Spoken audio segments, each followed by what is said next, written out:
Retornando aqui pela TV Cidade, o programa Cidade Aberta, no nosso canal 14, canal comunitário, canal digital da NET, aqui no município de Farroupilha. O Cidade Aberta tem o apoio cultural da Ecofar, mantendo a cidade cada vez mais limpa. E também do Grupo Feltrin, muito mais pela cidade, muito mais por você. Muito obrigado a você que nos acompanha diariamente, oferece o seu prestígio, a sua sintonia ao programa Cidade Aberta, sempre conferindo os nossos convidados que estão aqui na bancada e também as matérias do nosso dia a dia. Por falar em matérias, vamos a mais uma delas. Na semana passada esteve em Farroupilha o palestrante, gerente de planejamento do Senac Rio Grande do Sul, Ariel Bert. Ele falou sobre os desafios para o comércio. Bom, desafios a gente sabe que todos nós temos muitos no nosso dia a dia, na nossa vida profissional, mas nesse tempo de crise, de dificuldades econômicas, de um cenário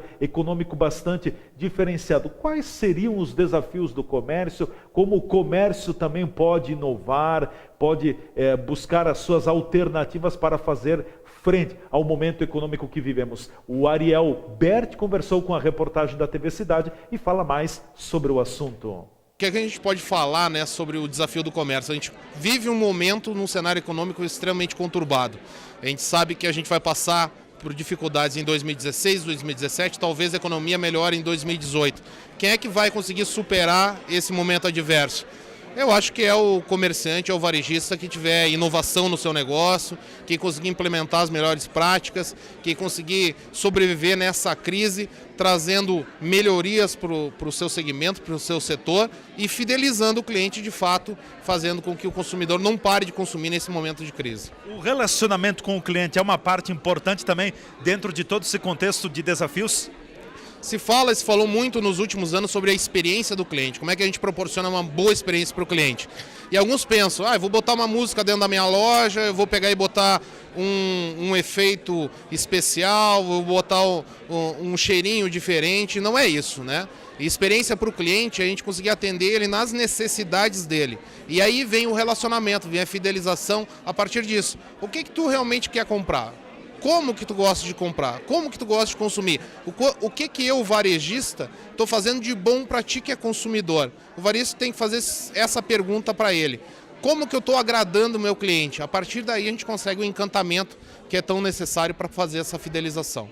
E como se faz a fidelização? Parece fácil, mas não é fácil. Não é fácil, porque já se fala, a gente falou na palestra também, que a indústria ela tenta fazer tudo comoditizado, como a gente fala, tenta fazer tudo padronizado, só que o consumidor, ele não é padronizado, cada consumidor tem as suas necessidades.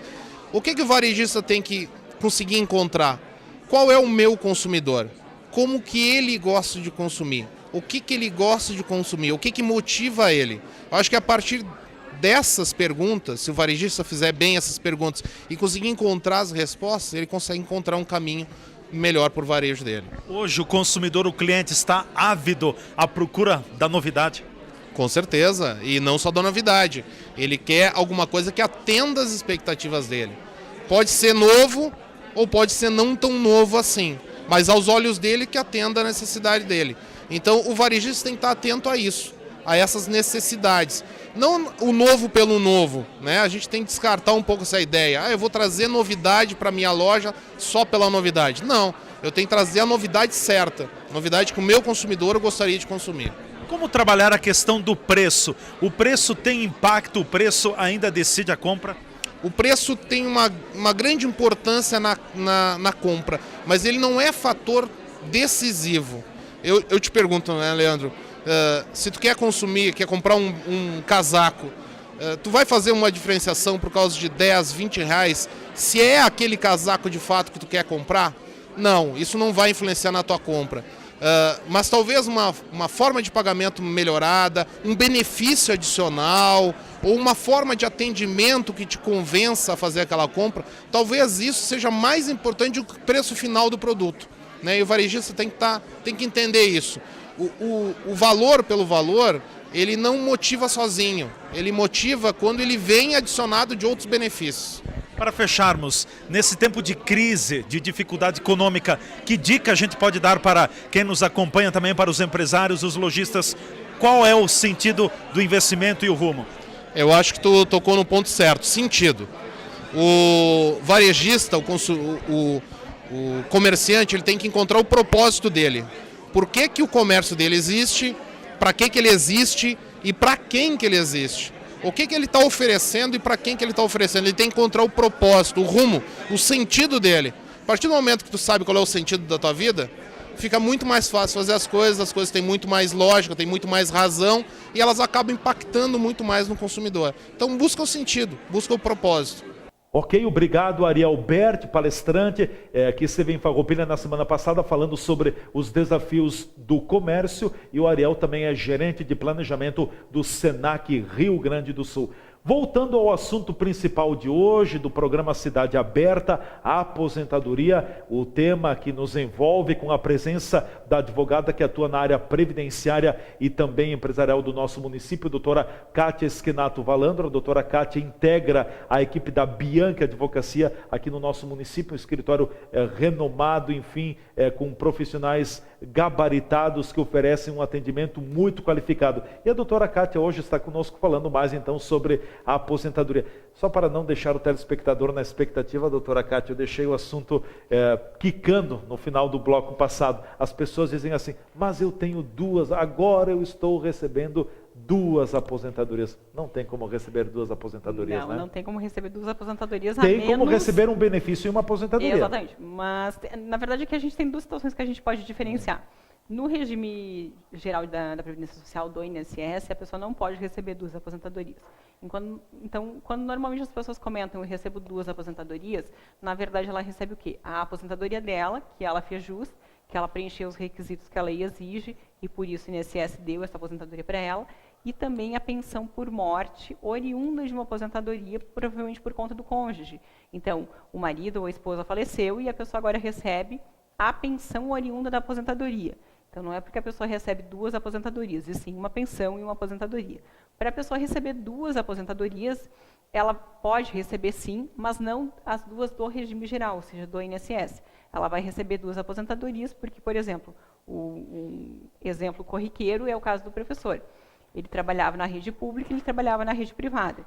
Então, como concursado, ele se aposentou e hoje recebe uma aposentadoria do setor público, seja na esfera estadual, municipal ou federal, exatamente, e também porque ele trabalhava na esfera privada, contribuiu pelo INSS e hoje ele recebe uma aposentadoria do INSS. Então, nesse caso, a pessoa pode ter ali duas aposentadorias. Exatamente, duas ou três aposentadorias, mas dependendo do tempo de são regimes dela. diferenciados. São é o regime diferenciados, público, exatamente, né? são E tem o regime... Mas para o regime do INSS não existe como se falar em duas aposentadorias. A lei veda, de forma muito clara, a percepção de duas aposentadorias. Então, nesses casos, o que a pessoa percebe é a aposentadoria e a pensão por morte. O que nós precisamos cuidar é justamente da nomenclatura que a gente utiliza, né? A aposentadoria é um benefício único e até intransferível, correto? Exatamente. O que é permitido é, falecida a pessoa que recebe a aposentadoria, se ela deixou dependentes que preenchem os requisitos da lei, essas pessoas terão direito à pensão. Certo. Um outro assunto, doutora, também que as pessoas acabam fazendo muita dúvida, tendo muita dúvida e fazendo confusão.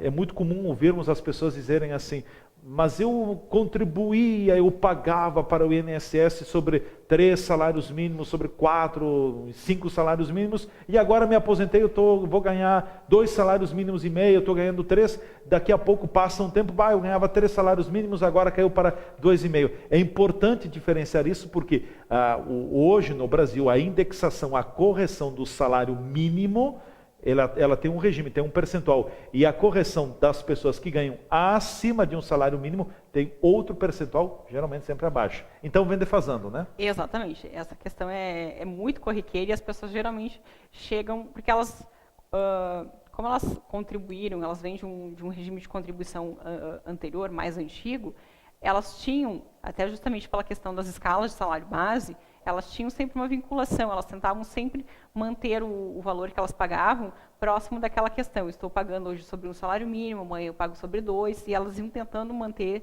tentando acompanhar desta forma, né? E quando elas se aposentavam também, A comparação que elas faziam era quanto estava o salário mínimo e quantos salários mínimos aquele meu benefício representava. O que acontece? Durante muito tempo, sim, teve essa vinculação, até por questão de lei. Depois disso, se desvinculou. O salário mínimo, hoje, ele não serve mais para indexar ou para servir como base de correção de nenhuma situação, de nenhuma indenização e de nenhum benefício. Então, o que acontece? O salário, a indexação que o governo hoje fornece para o salário mínimo, a correção anual que ele dá para o salário mínimo, é muito maior do que a correção que ele dá para o salário de benefício do aposentado. Então, geralmente, o que a gente verifica? Que o salário de benefício ele é corrigido, por exemplo, sobre 6%, e o salário mínimo sofre uma correção de 10%. Essa defasagem dos 4%, acumulando ano a ano, vai justificar, puxando vai para motivar baixo. essa disparidade que a gente tem. Então, se a pessoa se aposentou com tantos salários mínimos, hoje, por conta dessa indexação diferenciada, dessa correção diferenciada, ela com certeza está recebendo muito menos do que o valor que representava o valor em salários mínimos de que representava o benefício quando ela se aposentou. Certo. Mas aí não é uma questão de o governo está retendo minha aposentadoria, não. É uma questão que obedece à correção, os percentuais que são aplicados. Exatamente. É diferenciado, não, né? não é uma questão de que o governo não está pagando o devido para mim, ou de Sim. que o governo está corrigindo de forma errada isso, e muito menos dá direito a uma correção ou uma revisão desse benefício por conta desse motivo.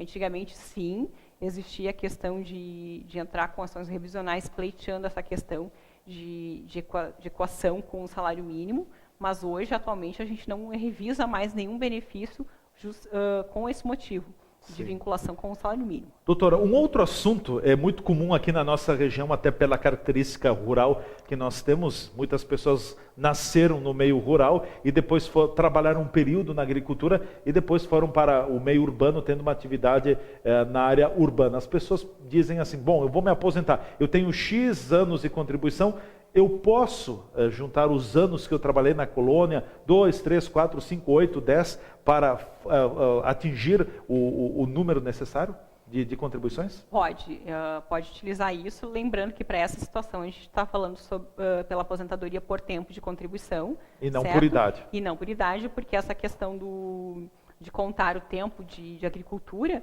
a gente fala em um tempo ficto, né? Sim. Um tempo de contribuição ficto, porque na verdade a pessoa não contribuiu para o INSS, não pagou mensalmente para o INSS. Mas por lei, a lei permite que essa questão, que esse tempo trabalhado na agricultura seja reconhecido como tempo de contribuição e seja contado, então, para somar os 30 anos se mulher e os 35 se homem. Geralmente, o que se reconhece? A partir dos 12 anos de idade, a pessoa que comprova que trabalhou com a família em regime de economia familiar, auxiliando, então, durante um turno e no outro turno trabalhando, estudando, desculpe, sim. ela tem direito a computar esse período. Geralmente, esse período vai ou até que a pessoa casou, para as mulheres, principalmente, certo? Ou até quando a pessoa tem o primeiro vínculo de carteira, porque acaba sendo muito comum que a pessoa trabalhou durante um tempo auxiliando os pais na roça e depois fez a migração, veio para a cidade e aí ela tem um vínculo registrado em carteira. Então, dos 12 até este vínculo em carteira ou até a data de casamento, a gente pode computar como tempo de contribuição. Lembrando que aí eu preciso ter provas. Não basta também só o talão de produtor, eu preciso ter outras provas, geralmente o INSS... São provas testemunhais? São provas testemunhais, geralmente o INSS inquere as testemunhas, pergunta se realmente a pessoa trabalhava lá, se ela auxiliava os pais, se ela auxiliava a família, se a família que fazia, não tinha... como fazia. Exatamente, o que plantava, que tipo de animais cuidava, criava, então tem toda essa situação de prova que tem que ser feita. Mas sim, hoje, ainda a lei permite que se utilize esse tempo de contribuição para somar. Certo. Um outro assunto, doutora, eu acho que renderia um programa específico. As pessoas já falam, de uns anos para cá, falam no termo desaposentação ou desaposentadoria. Exatamente. Existe isso? Existe esse termo desaposentação, que na verdade é um termo incorreto, porque a pessoa não faz uma desaposentação, ela não se desaposenta. O que a gente... Ela renuncia? Não, nem isso. Também não. Não, nem renuncia nem desaposenta. O que a pessoa pretende quando ela fala em desaposentação? Ela pretende utilizar todo o período contributivo dela, depois que ela se aposentou, para somar e aumentar o salário de benefício dela, ou seja, o salário de aposentadoria dela. Então, a pessoa se aposentou lá em 2007, 2008, ela continuou contribuindo, só que, por lei, eu não posso, com a aposentadoria, eu não posso acumular mais nenhum benefício. Então, por exemplo, se eu sofri algum acidente e deixei de trabalhar, eu não recebia a aposentadoria e o auxílio-doença. Eu só recebia a aposentadoria. O auxílio-doença não é permitido, o INSS não paga o auxílio-doença para quem é aposentado, mesmo que a pessoa teve um acidente de trabalho. Certo? Porque ela já tem um benefício Porque que ela se já chama tem um aposentadoria. benefício, e esse benefício não é acumulado. Então, o que surgiu? Teve teses que justificavam o quê? A pessoa é obrigada a pagar, porque a obrigação de contribuir é por lei, certo? Não é porque ela se aposentou que ela vai deixar de contribuir para o INSS, mas ela não tem retorno nenhum, a não ser o salário família, o salário maternidade e a reabilitação profissional. São esses 3 benefícios que o INSS permite que se acumule com a aposentadoria. Então, aí surgiu a tese de que, bom, eu contribuí, mas eu não tive nenhum retorno específico do INSS. Por isso, eu poderia utilizar essas contribuições a partir da minha aposentadoria para aumentar o meu salário de benefício. Porque, de repente, quando eu trabalhei e me aposentei, eu tinha um valor, um X valor que eu ganhava, e agora que eu me aposentei e continuei trabalhando, hoje eu tenho um salário maior que aumentaria a minha renda. Então, na verdade, a gente faz um recálculo. É um recálculo da aposentadoria que eu faço aumentando a minha renda. O que a gente tem que alertar as pessoas? Que hoje o STF ainda não julgou se a pessoa tem direito ou não a fazer este recálculo. O ano passado tentou-se aprovar um projeto de lei que foi vetado pela presidente Dilma, onde ali se colocavam, inclusive, alguns requisitos para permitir que a pessoa fizesse esse recálculo. Hoje, por lei, não há nada que vede ou que permite isso. Então, essa decisão está inteiramente nas mãos dos ministros do STF. Alguns ministros já julgaram favoráveis, dizendo que, como a lei não veda, é possível este recálculo. Outros ministros já disseram que, como a lei não permite, não é possível este recálculo. Alguns ministros estão tentando criar um meio termo, ou seja, eu permito a desaposentação, mas eu crio alguns requisitos para que eu não impacte tanto as contas da Previdência Social com este novo recálculo. Então, o que a gente pode dizer hoje é que sim, existe essa questão da chamada desaposentação, que nada mais é do que um recálculo do salário de benefício da pessoa, mas que a questão está, todos os processos que falam sobre o tema estão suspensos, aguardando uma decisão definitiva do STF sobre a matéria. Supremo Tribunal Federal. Exatamente. Ele pode tanto dizer que sim, as pessoas têm direito, como ele pode negar, como ele pode dizer sim, as pessoas têm direito, mas vamos tentar colocar alguns requisitos ou dizer a partir de quando ou até quando vale. Que eu acredito que talvez fique nessa questão. Mas é muito difícil. Hoje ninguém pode garantir ou dizer para ninguém que a questão da desaposentação é uma causa ganha, por exemplo. Na verdade, é uma aposta, é uma ação de risco. A pessoa entra, pode ganhar ou pode não ganhar. E pode comprometer até a aposentadoria que já tem? Não, de forma alguma. De forma alguma. De forma alguma. O risco que ela tem é que ela pode não ter êxito naquele pedido. Exatamente, ela vai perder a ação. Esse é o risco dela. Mas, de forma alguma, ela vai renunciar à aposentadoria dela. Uma vez aposentado. Uma vez aposentado. Para sempre aposentado, né? Tirando a parte da aposentadoria por invalidez. Certo. Que é diferenciado. Que é diferenciado, exatamente. Doutora Kátia, mais alguma questão? Enfim, o tempo passa rápido, nós temos ainda uns 3 minutos para concluirmos o programa. Gostaria de colocá-la, deixar o espaço aberto. Sei que a doutora tem vários apontamentos também, até para fechar toda essa conversa que nós tivemos, o que seria oportuno frisar também? Primeiramente, eu gostaria de agradecer o espaço e o convite para estar aqui conversando com vocês a respeito do tema, que é bastante pertinente. E colocar que as pessoas procurem sempre, quando elas tiverem dúvidas a respeito de como estão contribuindo, ou se a forma como elas estão contribuindo é correta, que elas procurem o profissional de confiança delas para tirarem as dúvidas que elas têm, para dirimir as dúvidas, para verificar se realmente a forma de vinculação que elas hoje contribuem com o INSS é a correta, para que mais adiante, ou que lá no momento da aposentadoria, elas não tenham surpresas e acabem fazendo o quê? Com que naquele momento o benefício seja negado e não haja absolutamente mais nada para fazer para que isso possa reverter isso. Então, muitas vezes, por um descuido, ou na verdade por uma falta de alerta, ou uma falta de orientação, uma orientação mal dada, a pessoa lá na frente vai perceber que tudo que ela fez ou tentou fazer não deu certo e ela não tem mais como reverter. Então, na dúvida, procure o profissional de confiança dela, tire todas as dúvidas, né, para que ela possa contribuir da melhor forma e realmente lá no final ter uma aposentadoria que possa contribuir, pelo menos se não mantiver o padrão de vida, que é aquela questão que a gente comentou no início do programa, mas que pelo menos ela tenha condições de se manter, né, de uma forma saudável, humana e digna durante a fase da vida dela, que realmente ela não pode mais trabalhar e que ela vai depender do governo. Então, frisando bastante a orientação, quem avisa amigo olha, não deixe para na hora que você vai entrar com o seu pedido de aposentadoria, saber se está tudo certo. Consulte um profissional de confiança sua para saber se você está contribuindo corretamente. Daqui a pouco a pessoa acha que está contribuindo corretamente, mas ela não está. Exatamente. Daqui a pouco tem aquela questão dos planos simplificados que a gente colocou, então ela tem que realmente estar ciente da opção que ela está fazendo. Claro. E nós temos muitos profissionais aqui no município de Farroupilha. Um deles é a doutora Kátia Schenato Valandro, no escritório de advocacia Bianchi Advogados, Bianchi Advocacia, aqui no município de Farroupilha, mas também tem outros profissionais, então as pessoas não devem ter medo. Daqui a pouco eu posso, hoje, com a facilidade tecnológica, acesso no computador, busco a legislação, mas eu poderei ter dificuldade de interpretação. Por isso que é recomendável que um profissional da área faça todo o acompanhamento e toda a orientação, né?